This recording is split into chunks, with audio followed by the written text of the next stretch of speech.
अस्सलाम वालेकुम, welcome to my YouTube channel homeo cure with सबगा राशिद। आज की इस वीडियो में हम लोग बात करेंगे फीमेल रिप्रोडक्टिव सिस्टम के एक प्रॉब्लम के बारे में, एक डिजीज़ कंडीशन के बारे में, जो कि है यूट्राइन फाइब्रॉइड्स, मतलब रहम की रसोलियाँ। इनका एक और नाम भी होता है लियोमायोमास या फिर मायोमास। अब ये यूट्राइन फाइब्रॉइड्स जो होती हैं ना, बच्चादानी की रसोलियाँ, ये मतलब आम तौर पे पैदा होने वाली यूट्रस की सबसे कॉमन कह लें गिल्टियाँ होती हैं। और ये ज़्यादातर उन सालों में ज़ाहिर होती हैं जब ना औरत कंसीव करने या बच्चा पैदा करने के काबिल होती है।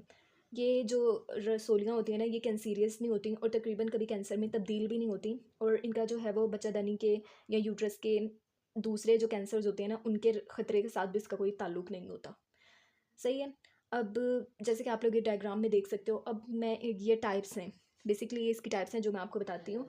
सबसे पहले ये है कि रसोलियों की जो तादाद एंड साइज़ जो होता है ना, वो मुख्तलिफ होता है। बाज़ औक़ात एक रसोली होती है, कभी कभी एक से ज़्यादा भी होती हैं, मतलब एक भी हो सकती है, सिंगल भी हो सकती है, मल्टीपल्स भी हो सकती हैं, स्मॉल साइज़ की भी हो सकती हैं, लार्जर साइज़ की भी हो सकती हैं। कुछ रसोलियाँ बहुत ही मतलब छोटी होती हैं जैसे मैंने बताया, और कुछ बहुत बड़ी होती हैं, इतनी बड़ी कि उनका साइज़ जो होता है ग्रेप फ्रूट यानी चकोतरे जितना होता है।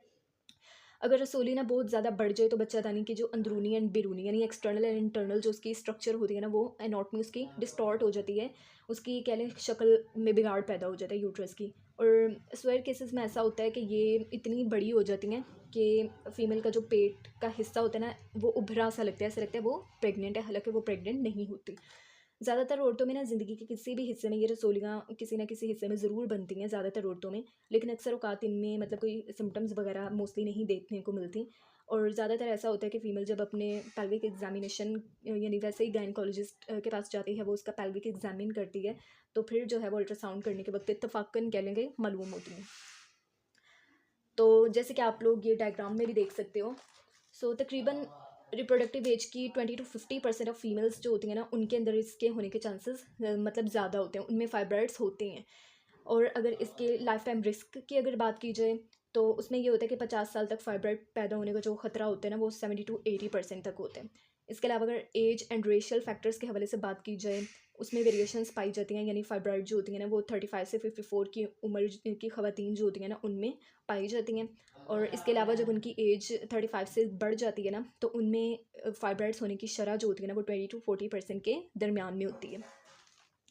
जैसे कि अब आप लोग ये देख सकते हैं कि ये सब म्यूकोजल फाइब्राइड है, ये इंट्राम्यूरल फाइब्राइड है, सबसिरोजल फाइब्राइड है एंड पेडिनक्यूलेटेड फाइब्राइड है। तो मोस्ट कॉमन जो फाइब्राइड होते हैं ना, वो होते हैं इंट्राम्यूरल फाइब्राइड, जो कि ना यूट्रस की मस्कुलर वॉल में होते हैं। जैसे कि आप देख सकते हो, ये मायोमीट्रियम है, सो इसके अंदर जो फाइब्राइड है उसको इंट्राम्यूरल फाइब्राइड कहते हैं।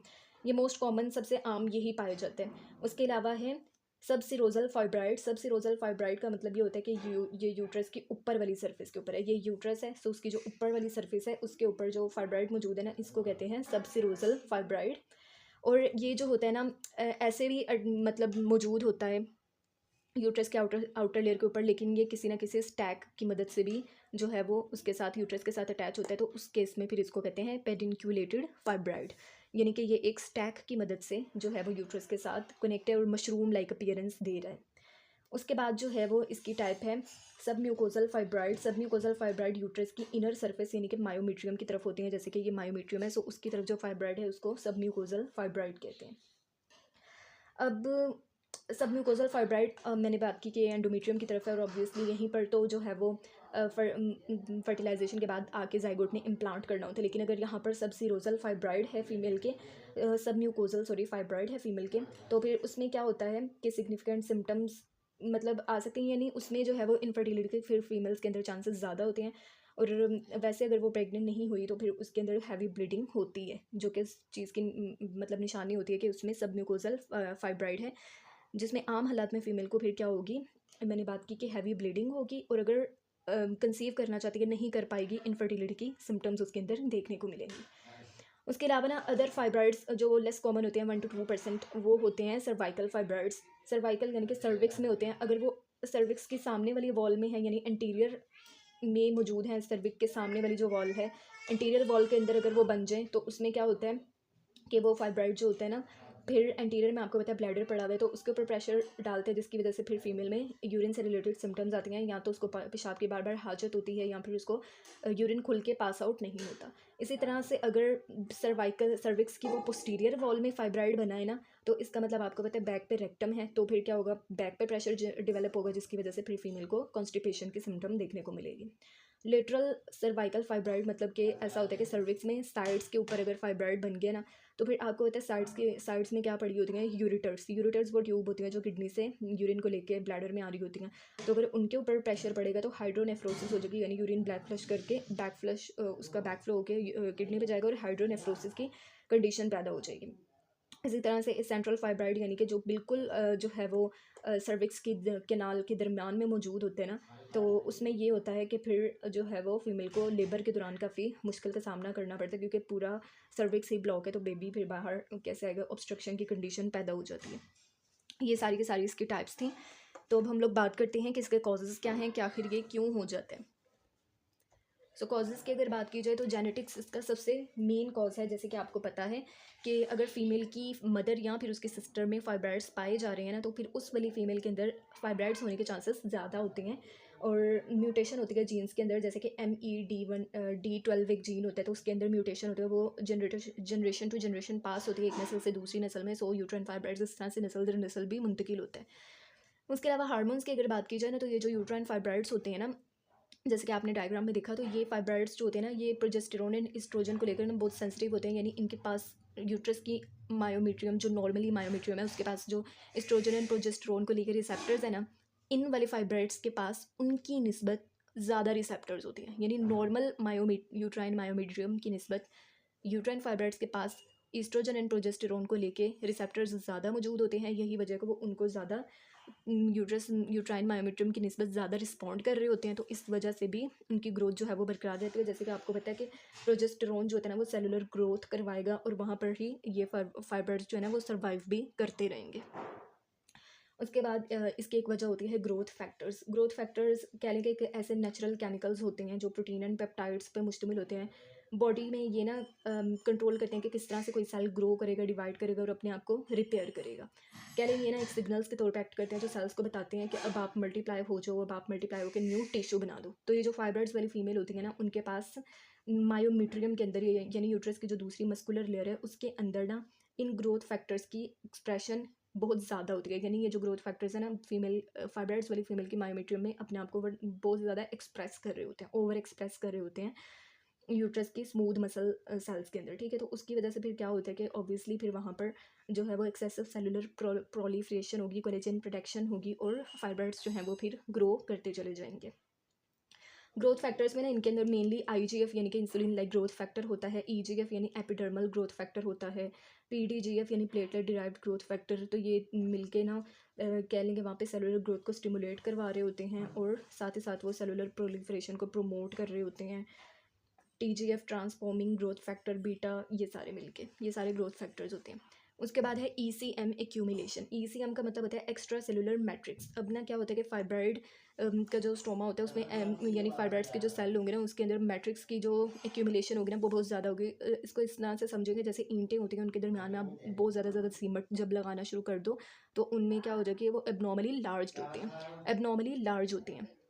तो ACM प्रोडक्शन जो होती है, एक्यूमुलेशन जो होती है ना यूट्राइन फाइब्राइड्स वाली फीमेल्स के अंदर बहुत ज़्यादा होती है, जिसकी वजह से भी जो है वो फाइब्राइड्स सख्त हो जाते हैं, डेंस होते हैं, और वहाँ पर बड़ी कह लें कि इफ़ेक्टिवली चिपके हुए होते हैं। फिर वो वहाँ से वो उनके उतरने के चांसेस ही कम होते हैं, क्योंकि वो काफ़ी डेंस हुए हुए हैं, फर्म हुए हुए हैं। उसको किसने किया हुआ है ऐसा, एक्स्ट्रा सेलुलर मैट्रिक्स की एक्यूमुलेशन ने किया हुआ है। तो अब हम लोग बात कर लेते हैं इसकी क्लिनिकल सिम्टम्स के बारे में, कि इसमें सिम्टम्स कौन कौन सी देखने को मिलती हैं। तो सबसे पहले हैवी मेंस्ट्रुअल ब्लीडिंग, HMB, जिसको जो है वो मेनोरेजिया भी कहा जाता है, यानी 7 दिन से प्रोलॉन्ग कर जाती है ब्लीडिंग। और जो ब्लड लॉस होता है ना वो भी काफ़ी ज़्यादा होता है, कि फीमेल को जो है वो थोड़े थोड़े टाइम के बाद अपने पैड को और हर घंटे उसको पैड को चेंज करना पड़ता है। कभी कभी उसमें क्वार्टर साइज़ के क्लॉट्स भी निकल रहे होते हैं। और फीमेल के अंदर जो है वो डे टू डे एक्टिविटीज़ भी काफ़ी इफ़ेक्ट करती है। जब उनको पीरियड होते हैं तो फिर हैवी मेंस्ट्रुअल ब्लीडिंग होगी, तो जो डे टू डे एक्टिविटीज़ है ना वो भी उनकी काफ़ी मुतासिर होती हैं। इसी हैवी मेंस्ट्रुअल ब्लीडिंग की वजह से ही तो फीमेल के अंदर फिर आगे चल के अनीमिया की कंडीशन यानी खून की कमी भी हो जाती है, क्योंकि जब ज़्यादा प्रोलॉन्ग 7 दिन से भी प्रोलॉन्ग करके ब्लड लॉस होता रहेगा, उसके अंदर RBCs लॉस हो रहे होंगे, red blood cells, obviously haemoglobin जा रहा होगा। जब हीमोग्लोबिन जा रहा होगा तो बॉडी के अंदर जो हीमोग्लोबिन कम होना शुरू हो जाएगा, बॉडी के आयरन स्टोर्स जो थे ना वो कम हो जाएंगे, तो बोन मैरो के पास इतनी आयरन स्टोर्स नहीं होते कि वो ज़्यादा से ज़्यादा आरबीसीज बना सके, तो खून की कमी हो जाती है। उसके बाद है लॉन्गर और मोर फ्रीक्वेंट पीरियड्स, जैसे मैंने आपको बताया कि लंबा टाइम उसके पीरियड्स चलेंगे और बार बार फ्रीक्वेंट होंगे। उसके बाद है पेल्विक प्रेशर या पेन, नीचे का जो पेल्विक का एरिया होता है ना उसके अंदर उसको एक दबाव सा महसूस होता है, पेन दर्द महसूस होती है। ये दर्द मुसलसल यानी डल भी हो सकती है, हल्की हल्की मुसलसल दर्द, या फिर अचानक से शार्प किस्म की दर्द भी होती है, तेज़। उसके बाद फ्रीक्वेंट यूरिनेशन एंड डिसयूरिया, तो ऑब्वियसली ये जब फाइब्राइड्स होते हैं ना, ये जब ब्लैडर के ऊपर प्रेशर डालते हैं तो फीमेल में फिर बार बार उसको पेशाब की हाजत होती है और यूरिन पास करती है काफ़ी डिफ़िकल्टी के साथ। उसके बाद है ग्रोइंग स्टमक एरिया, जैसे मैंने पहले भी बात की, ऐसे लगता है वो प्रेग्नेंट है, यानी उसका उभरा हुआ एरिया सारा लग रहा होता है, सामने वाला पेट वाला। उसके बाद उसको कॉन्स्टिपेशन होती है, वो कैसे होती है वो भी बता दिया कि पीछे प्रेशर पड़ेगा रेक्टम के ऊपर, कॉन्स्टिपेशन हो जाएगी। और जो होती है वो पेट में पूरे में उसको पेन फील हो रही होती है, या कमर के निचले हिस्से में लोअर बैक में उसको पेन फील हो रही होती है, और जो है वो इंटरकोर्स के दौरान भी उसको काफ़ी ज़्यादा डिफ़िकल्टी होती है। तो ये जो थी ना इसकी क्लिनिकल सिम्टम्स थी। तो ये होता है कि ज़्यादातर ना फीमेल्स में जो यूट्राइन फाइब्राइड्स होती हैं ना, इनसे रिलेटेड कोई सिम्टम्स नहीं होती हैं, जैसे मैंने आपको पहले भी बताया। और जिनमें सिम्टम्स ज़ाहिर होती हैं ना उनमें भी ये देखना होता है कि फाइब्राइड्स कितनी तादाद में हैं, उनका साइज़ कितना है, उनकी लोकेशन कहाँ है। तो आम अलामत जैसे मैंने आपको बता दी, कॉमन सिम्टम्स भी यही होता है कि जो पीरियड्स होते हैं वो तकलीफ़ के साथ आते हैं, ज़्यादा खून उसमें निकल रहा होता है, ज़्यादा दिन तक रहते हैं, बार बार आ रहे होते हैं, पेल्विक में उसको दर्द या दबाव महसूस हो रहा होता है, यूरिन करने की बार बार हाजत होती है, यूरिन करने में उसको तकलीफ़ होती है, कॉन्स्टिपेशन रहती है पेट के निचले हिस्से या कमर में, उसको जो है वो दर्द होता है, और इसी तरह जो है वो डिस्पेरियूनिया तो उसको होता ही है। तो ये इसकी सारी की सारी वो थी। अभी मैंने अनीमिया की बात की, तो आपको पता है कि अनीमिया जो होता है ना, अगर वो हो जाए तो उसकी वजह से तो हेड टू टो फीमेल के अंदर फिर सिम्टम्स देखने को मिलती हैं। तो उसमें यही होता है कि सर में उसको फिर शदीद दर्द होगा, ऑब्वियसली अनीमिया की कंडीशन है, खून ज़्यादा बह गया है, कमज़ोरी हो गई, उसकी वजह से सर दर्द होता है। इसी तरह उसकी जो है वो इसी खून की कमी के बायस उसकी नज़र भी कमज़ोर हो सकती है। खून की कमी की वजह से बाज़ औक़ात उसके ना माउथ, लिप एंड टंग जो होती है ना ज़ुबान, वो काफ़ी पेल कलर की होती है। खून ऑब्वियसली खून की कमी है तो ये पेल तो हो ही जाएंगी। इसी तरह उसके जो है ना गर्दन में, शोल्डर्स में या बैक में जो है वो कुछ में फीमेल्स के अंदर पेन की शिकायत हो रही होती है। इसी तरह जो है वो थकन और कमज़ोरी के वजह से उसको सांस लेने में भी दिक्कत हो रही होती है, पेट में भारीपन या दबाव, दर्द या जलन, इसी तरह कभी डायरिया, डायसेंट्री की कंडीशन पैदा हो जाती है। अगर कब्ज़ है तो फाइब्राइड्स, कब्ज़ तब होती है जब फाइब्राइड्स जो होते हैं ना इंटेस्टाइन्स के ऊपर प्रेशर डालते हैं। इसी तरह पेट या टांगों में भी दर्द होती है, पीछे की तरफ दबाव महसूस होता है, बार बार यूरिन आने लगता है, यूरिन रुक रुक के आता है, मुश्किल से आता है, कभी कभार किडनी वाली रीजन के ऊपर भी, गुर्दों पर भी दबाव महसूस हो रहा होता है, और वही के ज़्यादा लंबे दुरानिया वाले पीरियड्स उनको रहते हैं। इसी तरह दर्दनाक पीरियड होते हैं, यानी डिस्मीनोरिया। इसी तरह खून का जमना या क्लॉट्स आना, जैसे मैंने बताया, बार बार पीरियड्स का आना, या फिर स्पॉटिंग होना। इसके अलावा जो है वो डिफ़िकल्टी इंटरकोर्स, अगर जो है वो फाइब्राइड बहुत ज़्यादा हो जाए तो कमरियाँ पीछे वाले एरिया में वो जो है वो दबाव डालते हैं, कभी कभार पेन जो है वो रेडिएट करके फिर टांगों में भी जा रहा होता है। थकन या कमज़ोरी के बायस जो है फीमेल को चक्कर भी आते हैं, खून की कमी के बायस ऑब्वियसली, और पेट बढ़ जाता है, सूजन महसूस होती है, बाज़-औक़ात जो है वो बगैर वजह के भी वज़न बढ़ रहा होता है। तो ये जो हैं वो इसकी सारी की सारी सिम्टम्स हैं। अब हम देखते हैं कि व्हेन टू सी डॉक्टर्स, तो डॉक्टर के पास कब जाना चाहिए। कभी कभार जब रसोली जो होती है ना उसमें खून की सप्लाई ज़्यादा बढ़ जाए, मतलब कह लेंगे फाइब्राइड जो होती है ना वो इतनी बड़ी हो गई है कि उसकी जो ब्लड सप्लाई थी वो कम पड़ गई है, तो अब क्या होगा कि फाइब्राइड में खून की कमी के बायस इस्कीमिया होगा, नेक्रोसिस होगी, इन्फ्लेमेटरी रिस्पॉन्स जनरेट होगा, और फिर जो है वो ऑब्वियसली शदीद अचानक जो है वो दर्द होगा। वेन टू सी डॉक्टर, यानी डॉक्टर के पास कब जाना चाहिए, तो उसमें ये है कि जब आपके पेल्विक के नीचे के हिस्से में ना मुस्तकिल पेन है, बहुत ज़्यादा आपको पीरियड्स जो है ना तकलीफ़ के साथ आ रहे होते हैं, इतनी ज़्यादा अमाउंट में ब्लड आ रहा होता है कि आप डे टू डे एक्टिविटीज़ भी करने के काबिल नहीं में रहते हैं। इसी तरह आपके जो 2 मेंस्ट्रुअल साइकिल है ना उनके दरमियान में भी आपको जो है वो स्पॉटिंग होती रहती है, या फिर आपको मेटोरेजिया यानी इंटर मेंस्ट्रुअल ब्लीडिंग, यानी 2 पीरियड्स 2 साइकिल्स के दरमियान में भी आपको ब्लीडिंग है। अपने टाइम पे जो पीरियड आने हैं वो तो आने ही हैं, लेकिन उसके साथ-साथ दरमियानी जो गैप होता है ना जिसमें नहीं आने होते उसमें भी आपको आ जाते हैं। तो उसके अलावा आपको अगर यूरिन जो है वो मुकम्मल तौर पे पास आउट नहीं हो रहा, ब्लैडर पूरा खाली नहीं हो रहा, और आपको हमेशा थकावट या कमज़ोरी का एहसास हो रहा होता है, तो फिर तो ऑब्वियसली आपको डॉक्टर को चेक करवाना चाहिए। अब बात करते हैं यूट्राइन फाइब्रॉइड्स के रिस्क फैक्टर्स क्या होते हैं। उसमें सबसे पहले एज एक बहुत बड़ा रिस्क फैक्टर होता है, यानी वो वाली फीमेल्स जिनकी एज जो होती है ना 30 से 40 ईयर्स होती है या उसके दरम्यान में, तो उनके अंदर जो है वो यूट्राइन फाइब्रॉइड्स के रिस्क ज़्यादा होते हैं। रेस की अगर बात की जाए ना, तो कह लें कि जो ब्लैक लेडीज़ होती हैं ना, यानी अफ्रीकन अमेरिकन जो होती हैं ना, उनके अंदर इसके होने के चांसेस ज़्यादा होते हैं। फैमिली हिस्ट्री तो ऑब्वियसली एक बहुत ही मेजर रोल प्ले कर रही होती है।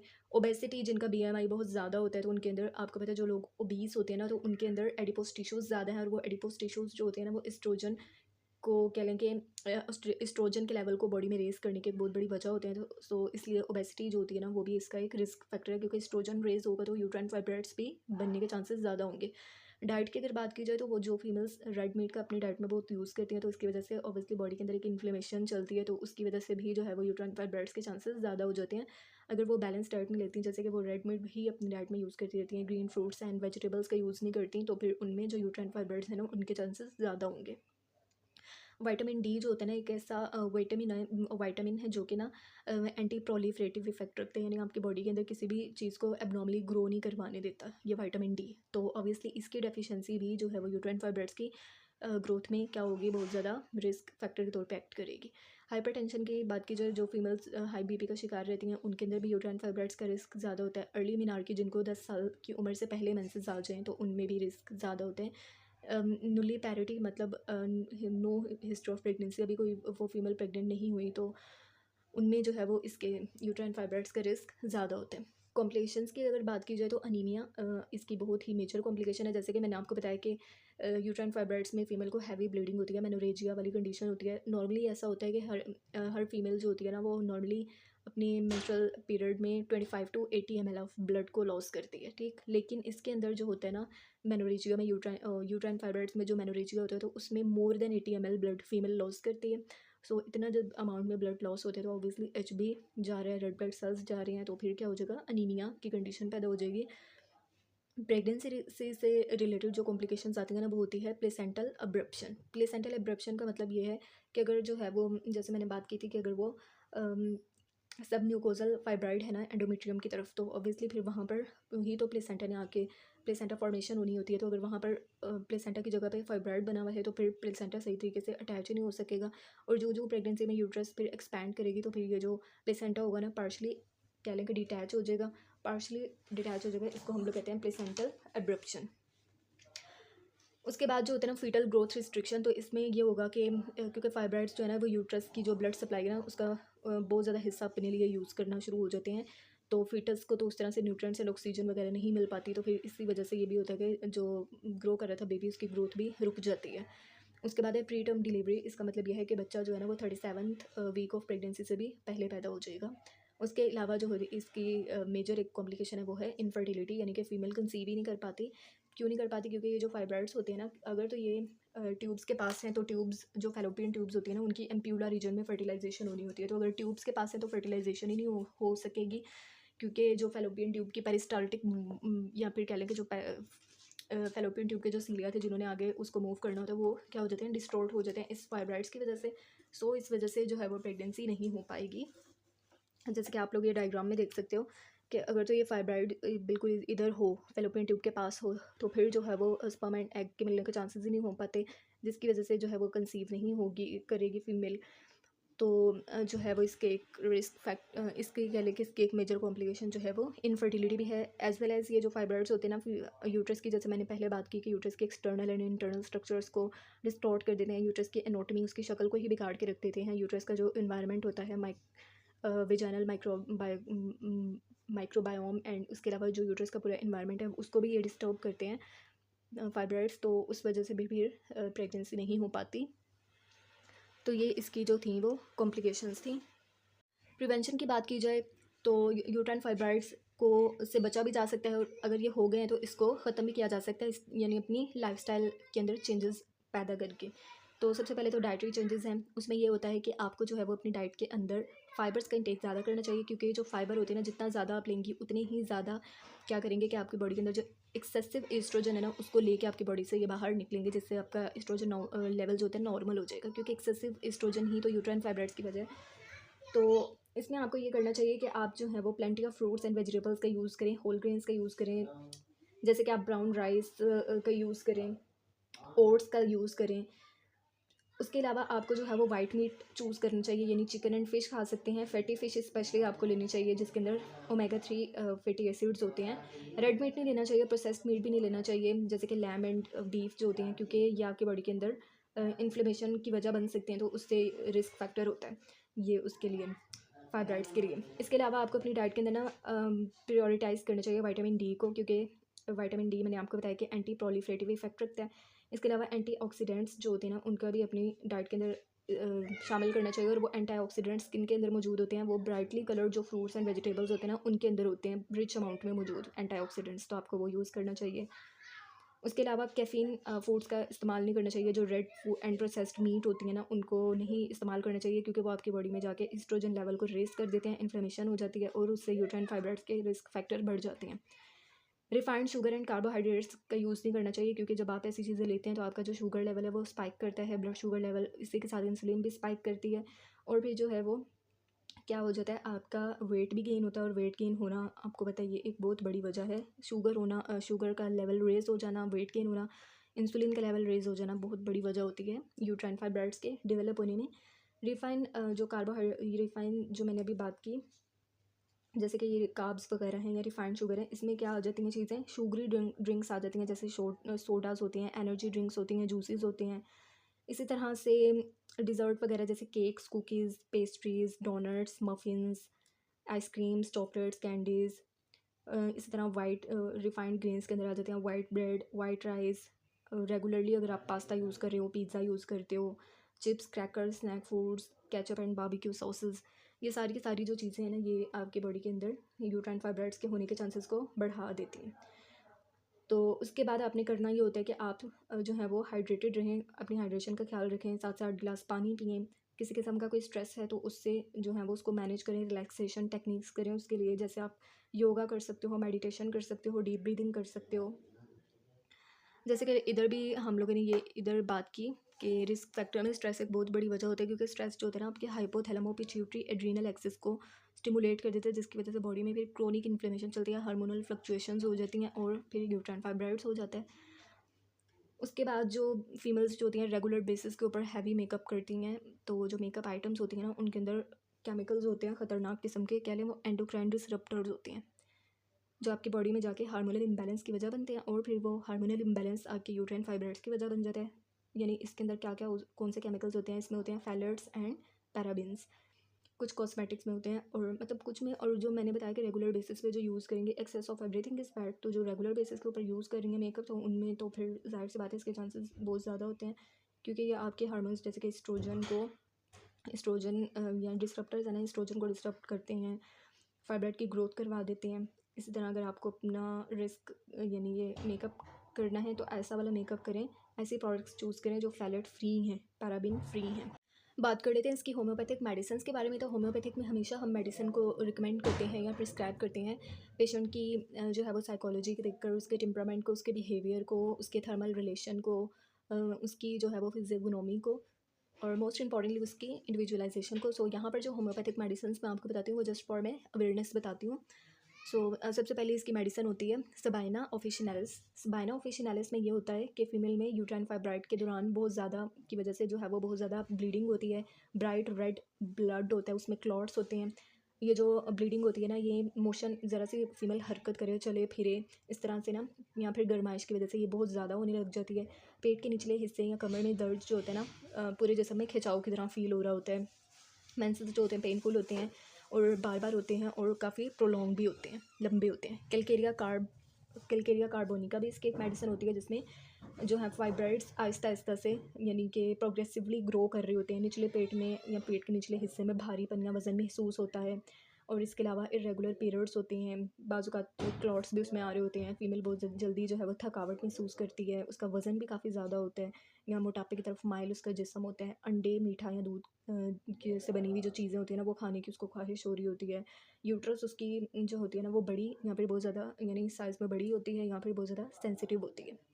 इसकी एक मेडिसिन जो है वो थूजा ऑक्सीडेंटैलिस भी हो सकती है। थूजा ऑक्सीडेंटैलिस में जो है ना वो छोटे छोटे जो फाइब्रॉइड्स होते हैं, यहाँ पर मल्टीपल फाइब्रॉइड्स होते हैं ना, उनमें दी जाती है। और फीमेल में जब हम लोग हिस्ट्री लेते हैं तो पता चलता है कि उसको कभी स्किन पे वॉट्स थे, कभी वॉट्स थे या स्किन की कोई कंडीशंस वगैरह थी। इसके अलावा जो हैं वो एबॉर्शन होने के बाद फीमेल के फाइब्रॉइड्स बन गए, या फिर उसको जो है वो कोई एक्सीडेंट हुआ, इंजरी हुई और उसके बाद उसको यूट्रस में ग्रोथ्स बनना शुरू हो गई, ऐसी हिस्ट्री मिले तो भी उसमें थोजा देते हैं। उसके अलावा वक्फे वक्फे से जो है ना फीमेल को ब्लीडिंग होती है, जो कि बहुत मेंस्ट्रुअल ब्लीडिंग उसकी डार्क होती है, बदबूदार होती है, वक्फे वक्फे से हो रही होती है और यूट्रस के अंदर भारीपन और खिंचाव फील होता है। इसकी एक मेडिसिन जो है वो कोनियम मैकुलेटम भी हो सकती है। कोनियम मैकुलेटम में ना छोटे सख्त किस्म के फाइब्रॉइड होते हैं, यानी हार्ड इंड्यूरेटेड हो चुके हुए होते हैं फाइब्रॉइड। यूट्रस के अंदर यूट्रस का जब एग्जामिनेशन किया जाता है पेल्विक एग्जाम, तो उसमें जो है ना नोड्यूलर सी लग रही होती है, ऐसे गिल्टियाँ बनी हुई हैं। और उसके अलावा जो है वो पेल्विक एरिया में हैवीनेस होती है, जो कि खड़े होने से या बैठने से और भी ज़्यादा फील हो रही होती है ज़्यादा। मेंस्ट्रुअल ब्लड जो होता है ना उसका जो फ्लो होता है वो काफ़ी कम मिकदार में खून आ रहा होता है और वक्फे वक्फे से आ रहा होता है। इसकी एक मेडिसिन जो है वो लेक्सिस म्यूटस भी हो सकती है। लेक्सिस म्यूटस में जो है ना मेंस्ट्रुअल इरेगुलरिटीज़ होती हैं फीमेल में, और लेफ़्ट साइडेड कंप्लेंट्स में मोस्टली होती हैं। फीमेल में कह लें कि उसकी जो ब्लीडिंग होती है वो डार्क होती है, पर्पल होती है, और उसके अलावा क्लॉट्स वाली होती है। यूट्रस के अंदर प्रेशर होता है जो कि मेंसेस से पहले बढ़ जाता है, मेंसेस के बाद ख़त्म भी हो जाता है। इसके अलावा फीमेल में हॉट फ्लैशेस उसको आ रहे होते हैं, हॉट फ्लैशेस ऐसे गर्माइश कह रहे हैं कि फ़ील होती है अचानक से। इसके अलावा चिड़चिड़ापन होता है, और ये मोस्टली ना प्री मेनोपॉज़ल जो फीमेल्स होती हैं ना, जिनका भी मेनोपॉज़ आने वाला है, उनमें होता है। उसके अलावा जो फ़ास्ट फूड्स का बहुत ज़्यादा यूज़ कर रही होती हैं, रेडीमेड मील्स का बहुत ज़्यादा यूज़ कर रही होती हैं, उनमें होने वाले फाइब्रॉइड्स में भी लेक्सिस म्यूटस। इसकी एक मेडिसिन सीपिया ऑफिशिनालिस भी होती है। सीपिया में ये होता है कि फीमेल में यूट्रस के निचले हिस्से में उसे खिंचाव या भारीपन फील होता है, जैसे सब कुछ गिरने वाले, जैसे उसके जो पेल्विक ऑर्गन्स हैं ना वो वल्वा के ज़रिए बाहर आ जाएंगे। यही वजह है कि वो क्रॉस लेग्स के साथ बैठती है, टांगों पे टांग रख के बैठ टांग पे टांग रख के। उसके अलावा मेंसेस में जो ब्लीडिंग होती है ना वो वक्फे वक्फे से हो रही होती है। सुर्ख रंग का या ब्राउन कलर का ब्लड होता है। पानी जैसे से रतूबत भी उसे खारिज होती है, डिस्चार्ज। थकावट का एहसास होता है, उसके मिजाज में जो है वो तब्दीली आती रहती है। बैठने खड़े होने या मेहनत करने से फ्लो जो होता है ना ब्लड का ज़्यादा हो जाता है, लेटने से बेहतर हो जाता है। तो ये थे यूट्राइन फाइब्रॉइड्स और उसकी होम्योपैथिक मैनेजमेंट। आई होप आपको ये वीडियो अच्छी लगी होगी। अगर अच्छी लगी है तो मेरे चैनल को कर लें सब्सक्राइब और मेरी वीडियो को कर दें आगे शेयर।